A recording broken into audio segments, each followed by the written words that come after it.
Hello and welcome to This Week at the Movies. I'm Matt, And I'm Eric.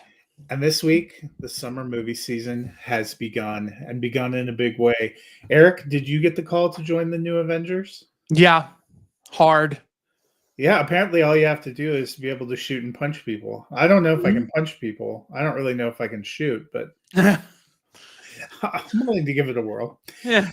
We are talking about the kickoff of summer movie season and one of the faint hopes for the MCU in 2025, and that would be Marvel's The Thunderbolts, which released in theaters on Friday, the first big release of the summer movie season. After I would say our tepid response to Captain America: Brave New World, I liked it. Didn't love it. I incredibly disliked it. Mhm. I had some high hopes for this. We pick up, this is kind of like the MCU's version of the Suicide Squad, where you have characters that were on the periphery or villainous. John Walker, maybe not the worst villain, but obviously takes a real turn to the dark side in Falcon and the Winter Soldier.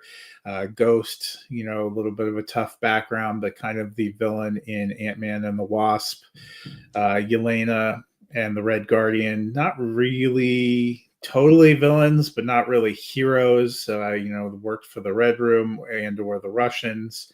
All kind of coming together here to form this team under the leadership of Bucky, who himself, was a U.S. soldier who then became a Hydra/Russian assassin, the Winter Soldier, and then redeems himself. And as we pick up, it's good to know he won the election and is now Congressman Barnes, working on Capitol Hill. Julia Louis-Dreyfus's character, who we've seen pop up a few times, is running the CIA, which shows that General Ross not only had a rage monster inside, but was not good at making cabinet appointments. It's feeling kind of on brand for where we are in 2025.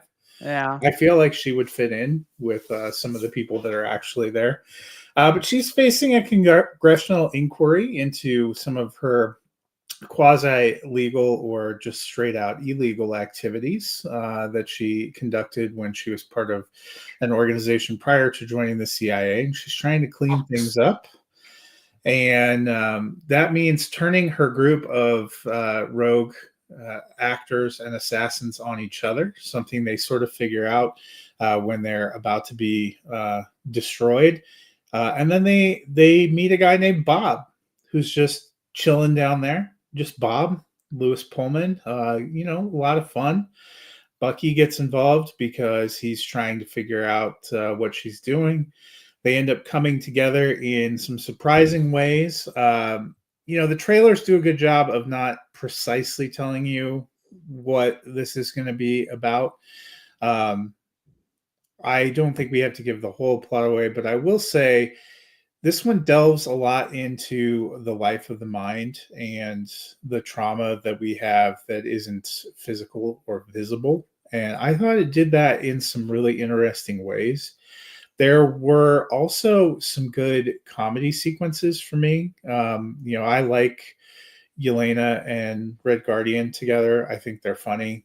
There were some quippy lines.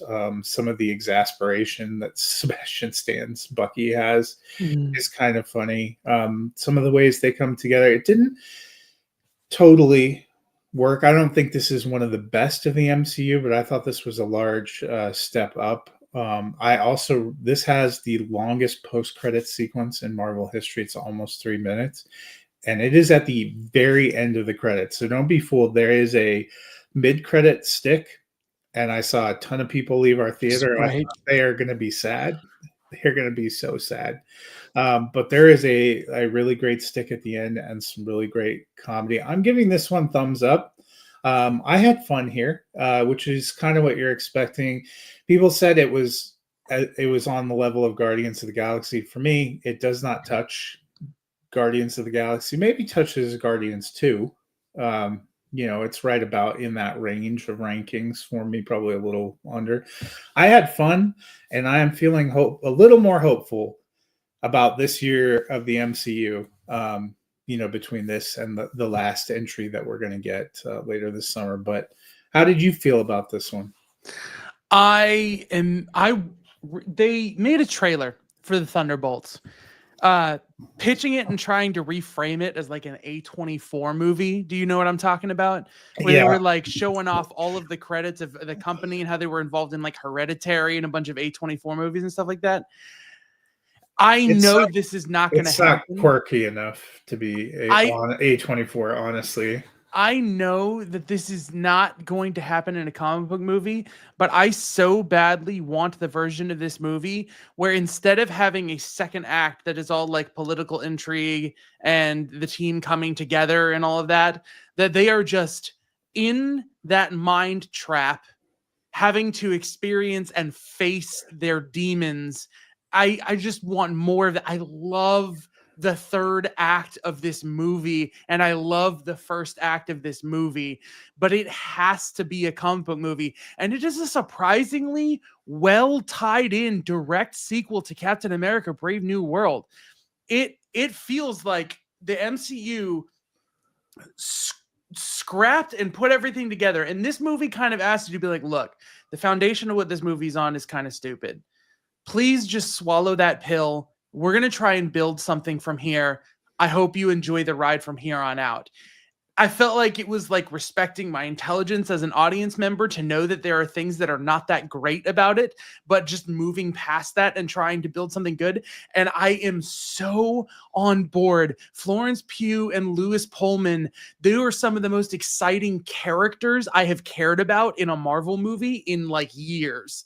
And like, I got behind this team, and the sincerity of the emotions that they put in, which is not undercut so frequently with jokes, make me feel like this is going back to like a phase 2 or early phase 3 Marvel movie. It was shocking to me. I actually liked all of them because, I don't remember if we talked about it on here or if it was me talking to Ricky about it, but when Falcon and the Winter Soldier was on, I hated Wyatt Russell's character. I hated Ghost.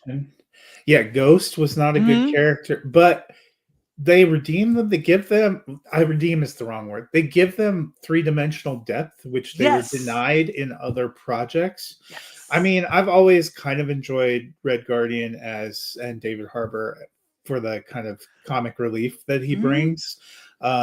And he's doing that here, but you're right about like Lewis Pullman and his scenes back and forth with Florence Pugh. And I have Sebastian Stan's an underrated actor, but I have thought as we've gone through a little bit post Civil War that Bucky was kind of an underrated sideline piece of the MCU. He's been in a surprising number. That was one of the trivia before the movie yesterday, was how many, counting cameos, how many Marvel projects has Sebastian Stan's Bucky appeared in? This would be 10. Yeah. I mean, he's probably up there. He might be close to passing Robert Downey Jr. for the number of things he's been in now. Yeah. And time up until Avengers Doomsday. Remember my biggest complaint from Captain America: Brave New World, they were talking about Sam restarting the Avengers, which there is an incredible back and forth at the end that made me laugh my ass off with this. But Bucky and Yelena feel much more like people I would buy into. I told my wife afterward, I'm like, wait until Bucky and Yelena find this plucky kid named Peter Parker who's just hanging out in New York with them, and he joins their team, and then it's all going to be for the new Avengers. My fandom for Marvel is somehow so definitely turned back on after these two movies. Like this movie for me. I am very excited for Fantastic Four. If it keeps up the momentum of what's going on right now, I am always going to remember, like, regardless of how you feel about it, that Brave New World was the mess that alerted you to there's going to be a solid narrative. Thunderbolts is going to be the one that was like, here's a solid platform that reinforces that narrative, and Fantastic Four is going to be the beacon of the coming threat. And there's going to be this nice like trilogy of movies that built a really quick foundation to justify a team coming together for something like Doomsday. And for them to pull that off in the middle of all of this mess that they've been going through, I'm so here for it for some reason, because I don't, this is like there's something to be said for pitching up the tent poles of a studio, because the tent poles being risen is how studios make the money to be willing to take risks on smaller projects. So sometimes it's the reason why we get like other creative movies like Sinners and things like that. So there's always a small part of me that's like, yes, it's going to make $1 million. Yes, it's part of the Disney machine, but yes, if you want the movie system to continue to work the way it works and get the movies you want, you got to support the big blockbusters too. And this is one of them that is just like, it's so rewarding to do that, because it's like somebody cared. There's so much care put into this. And like coming from like Black Widow to this, and the journey that it's been on through like phase 4 and 5, and this is now the end of phase 5, like it is crazy how sporadic everything has gotten, but like they really just like are starting to just pile all of it up and turn it into something. And yet this movie still feels like it stands on its own so much as a story that's worth telling about depression, maybe even bipolar situations, and about like it's I don't know, like I enjoyed every character. I enjoyed,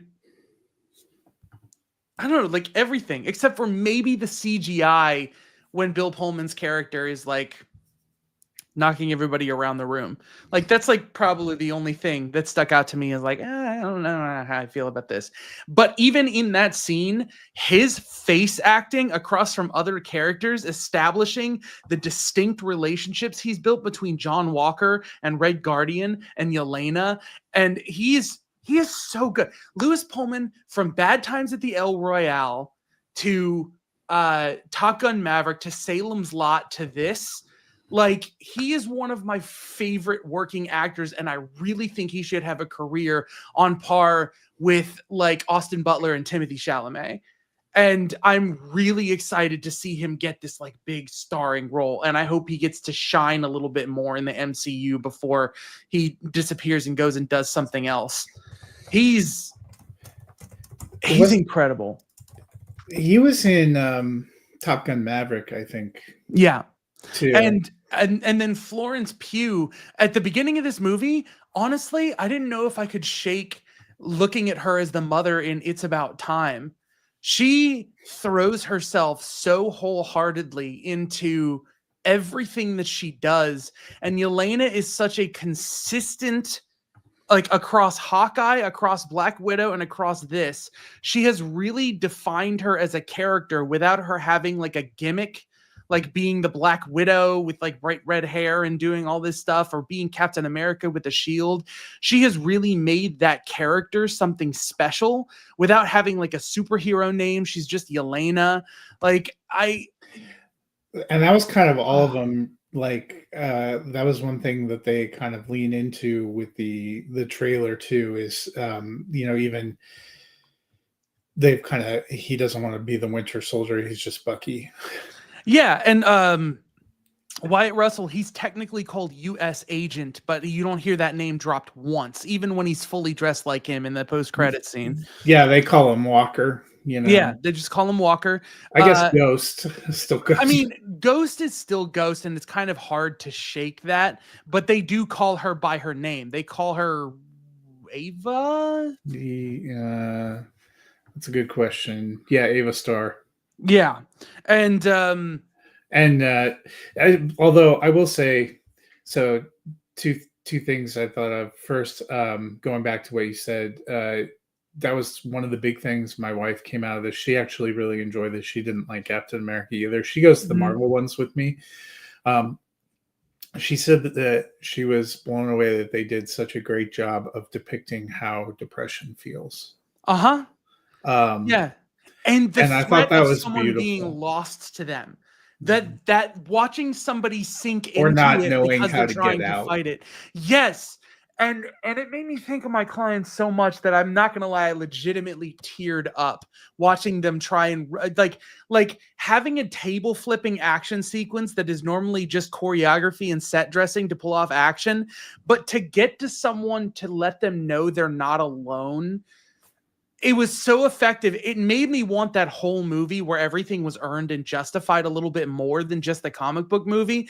But I know that you're not going to get that. And what was there was so poignant. It was so good.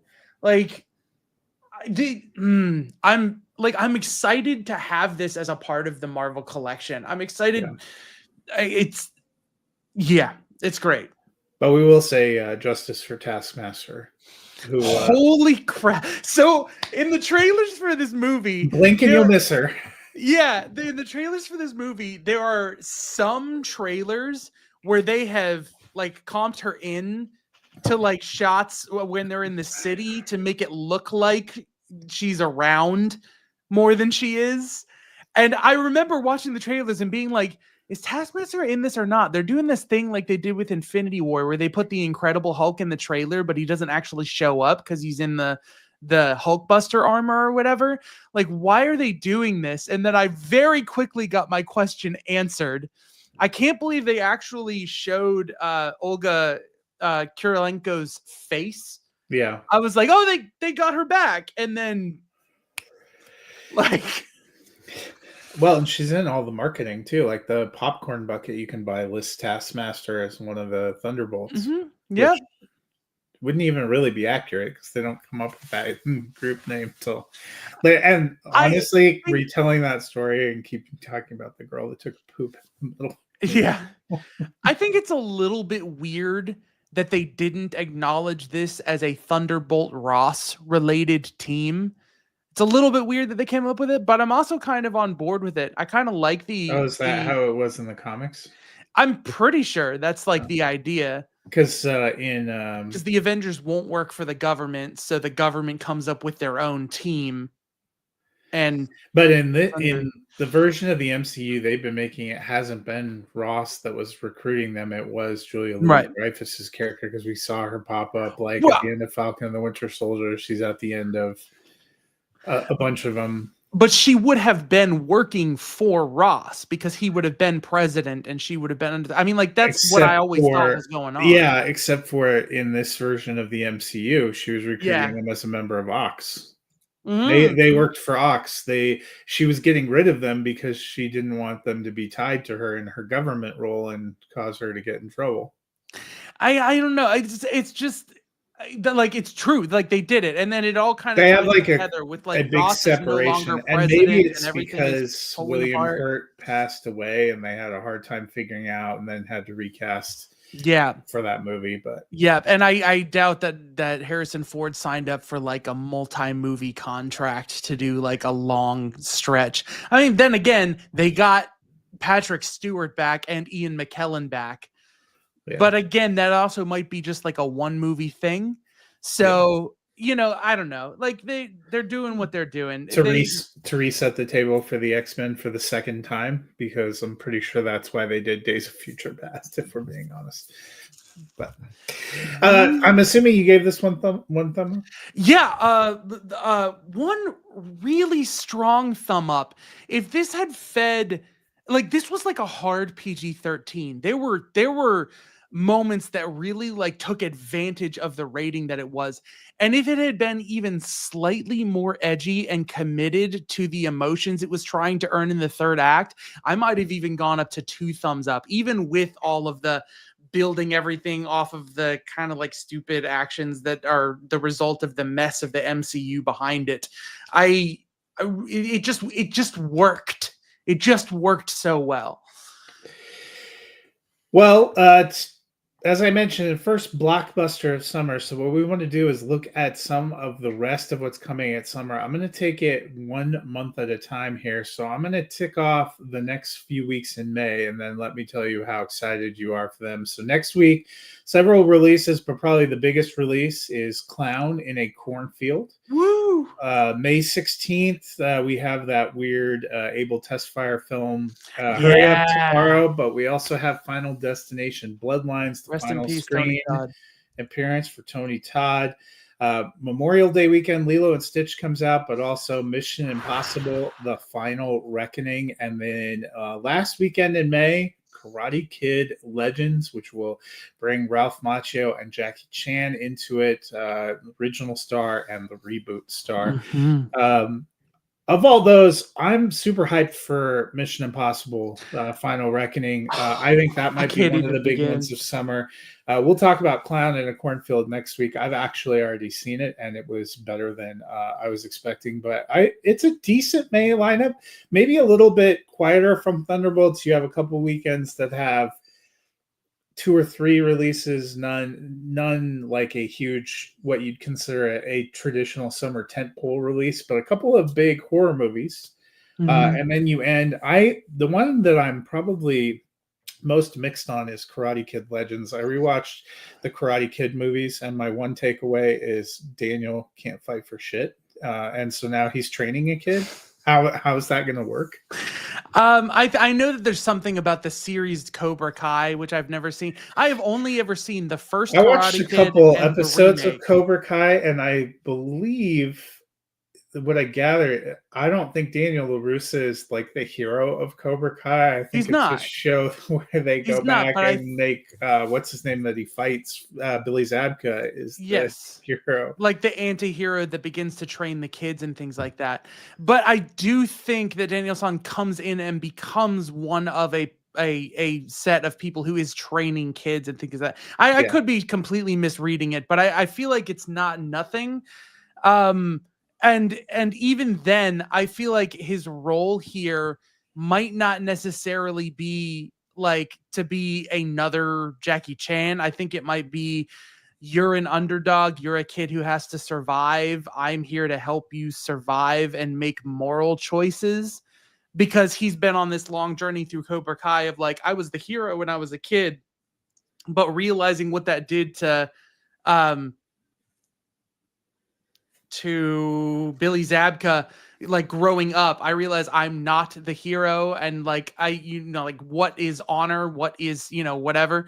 Like I feel like to me it's not even about all that, because again, I've only seen the original and the remake, but it's something. You're not missing a lot. I would say Karate Kid 3 was the longest 2 hours of my life.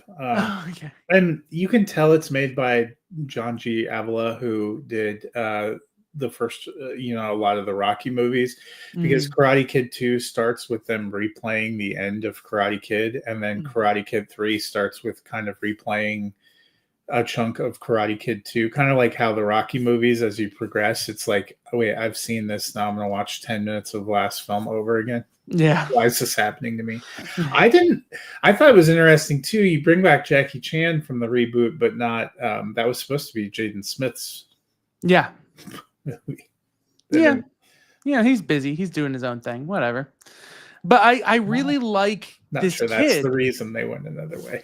Yeah, probably not. But I like this kid. Something about this kid and his commitment to the choreography and the fighting, and the fact that we just don't get that many martial arts led things.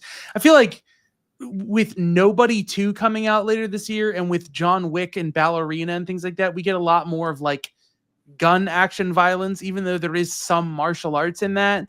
But this just feels like something that we haven't seen in a little while, and people have been seeing it all over with Cobra Kai, but I haven't, so I'm excited for it. Yeah, man, could do decently well. So that's kind of the first month of summer. In June 6th, we get Life of Chuck, based on Stephen King, story from Mike Flanagan. That's the same weekend that John Wick Ballerina opens. The 13th of June, we get How to Train Your Dragon, the live action remake there. Then on the 20th, among some other releases, 28 Years Later, which reunites Danny Boyle and Alex Garland. We close out June with a double dip of F1 from the director of Top Gun Maverick, a racing movie starring Brad Pitt, and Megan 2.0. And I'm going to say the one I'm most excited to see in June is F1. I have been excited for a long time, because one of the best things about Top Gun Maverick was the dogfight scenes and how incredible that was. And I can't wait to see what he does with a car. That trailer has me hyped. The most surprising to me is Megan 2.0, because I think I told you when I saw they were making a sequel, I said, I am all the way out. And then I saw the trailer and I put there, I'm like, does it make me a bad person? But now I'm sort of interested to see it. Megan 2.0 looks like it has a pretty fascinating story. Mm-hmm. And it's almost like Terminator 2 in that it's a redemption arc for Mithrigan, our hero. Yep. But what else are you? I know I'm gonna love Life of Chuck. Oh yeah, I got Dusty at the trailer. You give me Mark Hamill.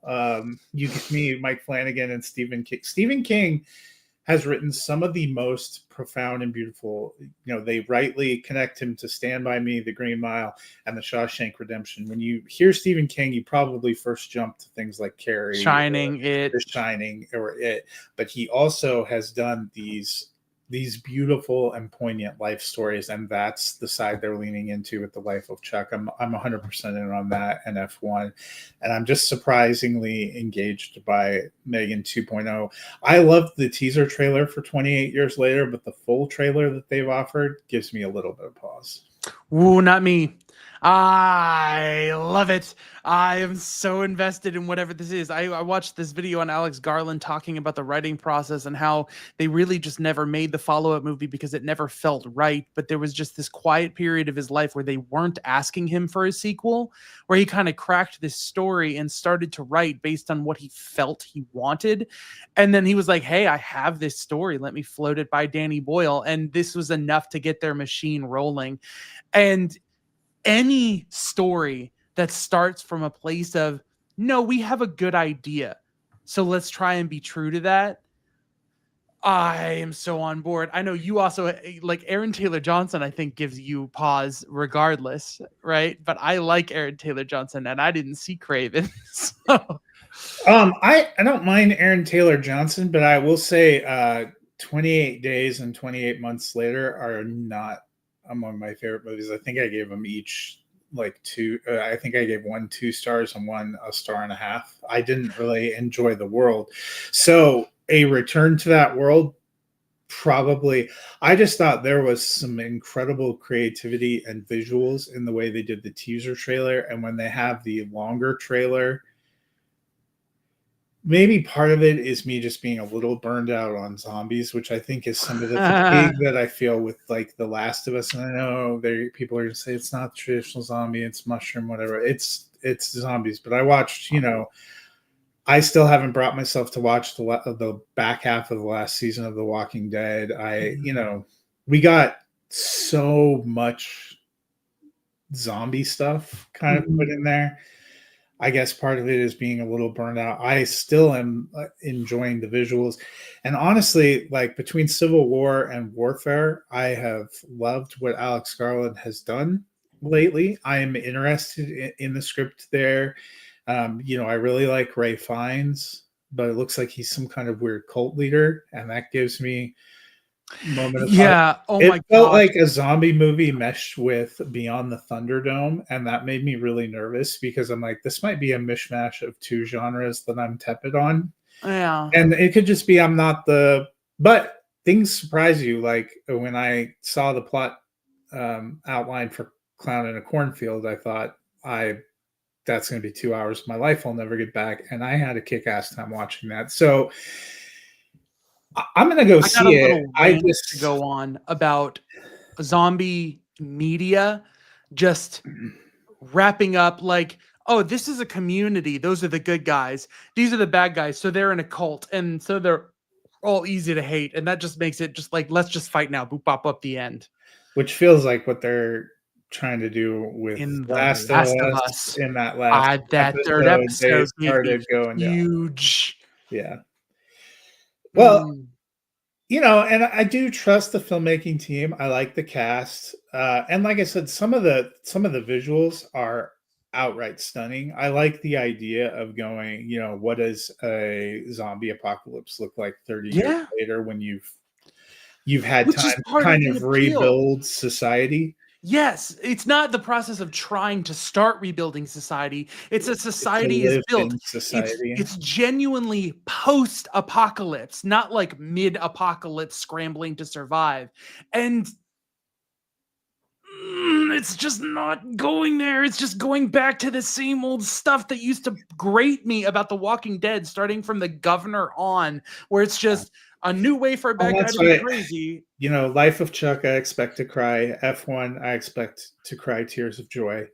Megan 2.0, I expect to hate myself for doing it. Take on my feelings. That might be a franchise that goes from a thumbs down to a thumbs up. Cool. And then I'm just gonna lose all credibility. I think How to Train Your Dragon, I enjoyed the animated one. I'm sure I'm gonna like this pretty much shot for shot live Yeah. remake. Directed 28 by years the later, same director? same director, and Gerard Yeah. Butler was excited to be able to do the live action. I think it would have been funny if they tried to use de-aging technology to put gosh, I can't remember his name, who played Hiccup in the animated. Oh, Because I think he's like our Jay age. Baruchel. Yeah, Jay Baruchel. Isn't he? He's got to be in his like mid to late 30s at least. Yeah. It would be funny to put de-aging, because isn't Hiccup supposed to be like a teen?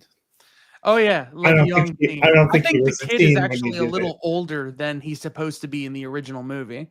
Well, everyone that happens in these movies. But Yeah. so June, some decent tentpoles, but that's really just the amuse-bouche for the month where they have stacked stuff up, and that is July. Let me go through. There are 4 Fridays in July. These are the tentpole releases on the 4 Fridays in order. We have Jurassic World Rebirth, the 7th in the franchise, but starting a whole new storyline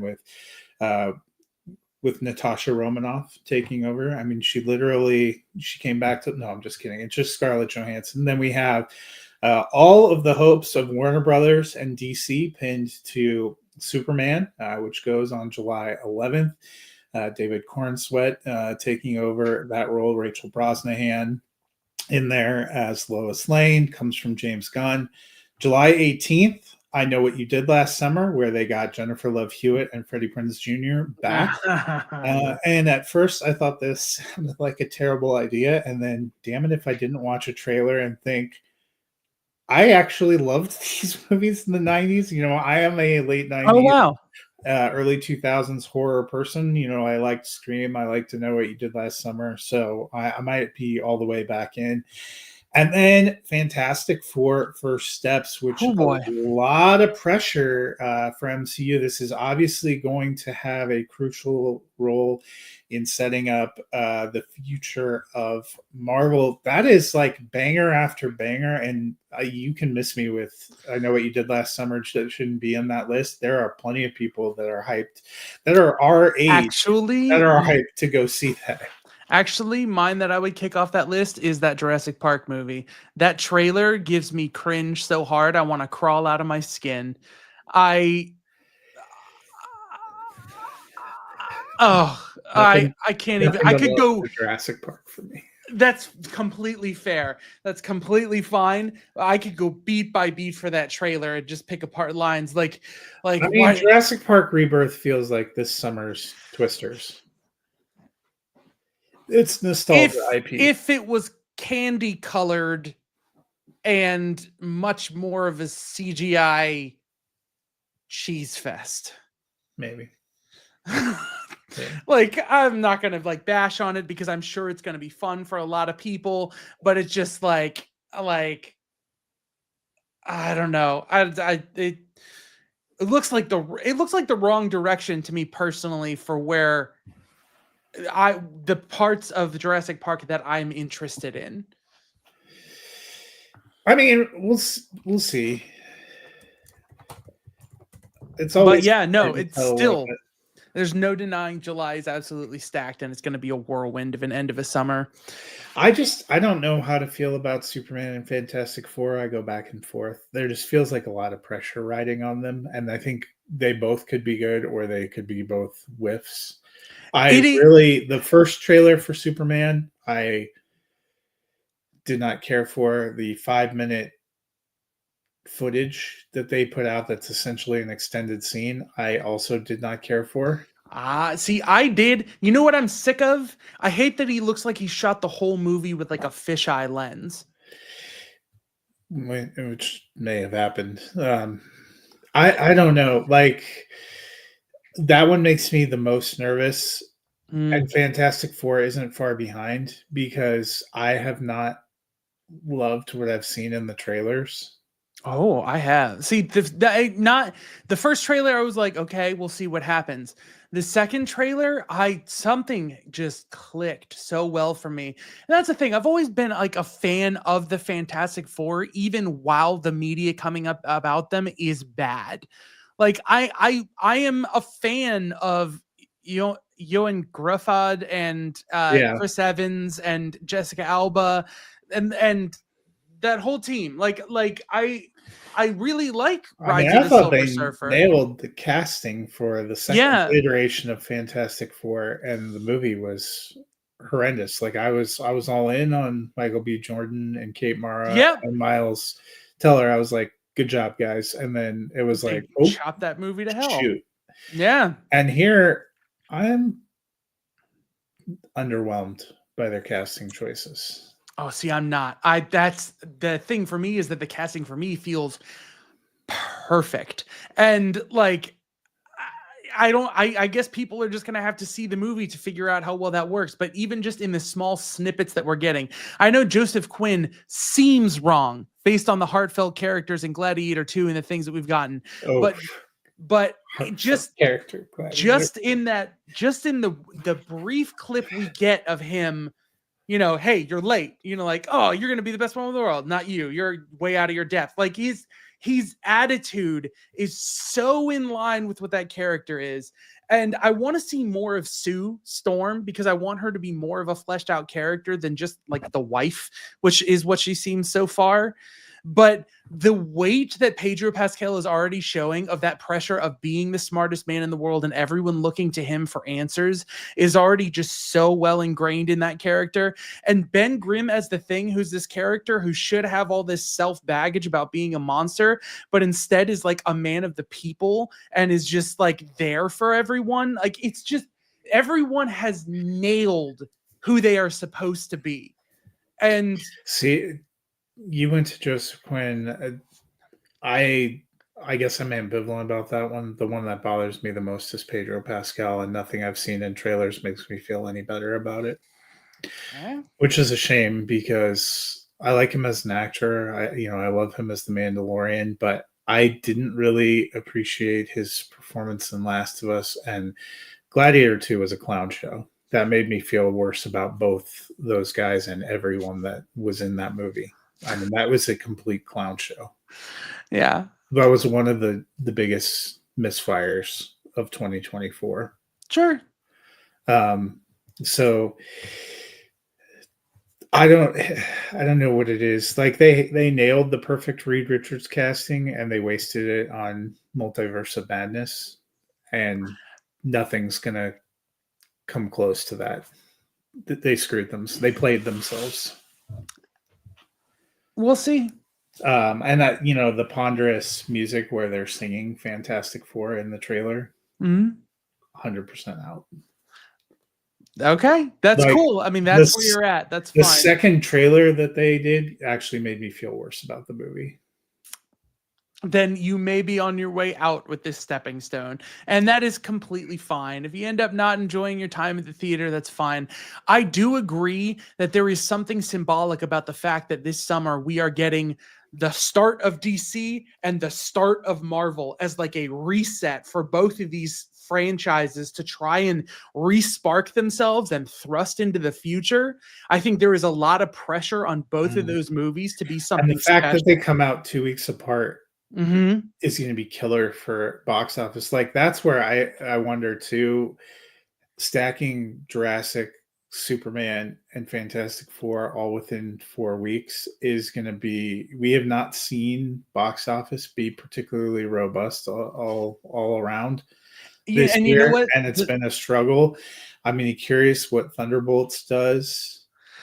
The But like threat here, Thunderbolts and Mission Impossible have a couple weeks apart, yes, and in June they both you had don't really have great. like incredible tentpoles. You have movies that all should do okay, that that are kind of interspersed with other ones. But in July, they literally stacked Mhm. like each studios. Like I think Jurassic World is Universal, Superman is Warner Brothers, and Fantastic Four is obviously Disney. Those are three films that studios are banking on Mhm. being huge box office tentpoles. And the people that are projecting that all of them are gonna surpass 500 million. I don't see how that happens all in the same month unless people just take out a small business loan and live at the theater. Yeah. And that's the thing. I think stacking the movies close together gives a huge amount of danger to like them not having legs at the box office and going to digital quicker. And like, I think they're setting themselves up for danger. But yeah, I Especially don't where have, they dropped I got like Fantastic 10 Four minutes. when you get to the end of July. Yeah. Yeah. So August, probably the biggest one, the Naked Gun reboot on August 1st, and then Zach Krieger's new film Weapons on Weapons. August 8th. You mentioned Nobody 2, which comes out August 15th. August, a little bit slower. You're probably going to see a lot of those July movies getting repeat business. I Yeah. was curious about the Naked Gun. I actually kind of enjoyed the trailer. Hmm. Weapons, they don't tell you anything in the teasers, but that's Which probably is not bad great. because Yes. Barbarian was a complete shock and ended up Yes. working. So I think it looks like a good summer lineup. Yep. Me too. So today's a woman chooses clothes over a chef. So what do you think about that? I'm just going to give a shout out. Last week, the movie The Accountant 2 came out. Ben Affleck, John Bernthal reunited in that one. Great action sequences in there. I loved The Accountant 2. It has gone into my top 5 for the year. Right now, I could probably watch Bernthal and Affleck as a tag team duo in these movies for the next decade. They're supposedly working on The Accountant 3 that will bring back Anna Kendrick, but I really loved The Accountant 2. I had a blast watching that. So that would be something to go check out. If Thunderbolts is sold out or if you're burned out on the MCU, that one, kind of an original film that I enjoyed quite a bit. Your hint for this would be she has a terrible boss. The Devil Wears Prada. Yep, that's it. I could not remember for the life of me what her like boyfriend or whatever. I was like, is this? I haven't seen 27 Dresses. Is that like a thing? But like, I was like, ooh, choose clothes. Got it. Still streaking on. Still like, let's go streaking. Oh goodness gracious! Yes. All right. All right. Well, we had some fun. Hopefully, you're getting hyped for summer. I should get 2 points if I guess it without the hint, and only 1 point if I guess it for the hint. And we should I have should like have asked you if you wanted the a hint. I running just total. tell you were thinking about it. Yeah. But that describe a plot poorly. Yeah. Poorly. Next week we'll talk about Clown in a Cornfield, probably a couple of other things. But until then, I hope you guys are enjoying the return of summer. Oh, and I started Andor, so here it comes. I still have to do it. There's like 6 episodes up. So in all my spare time. Oh no, I started season 1. Oh, good. Well, Yeah. let me know when you finish that 24 episode journey. Yeah. Yeah.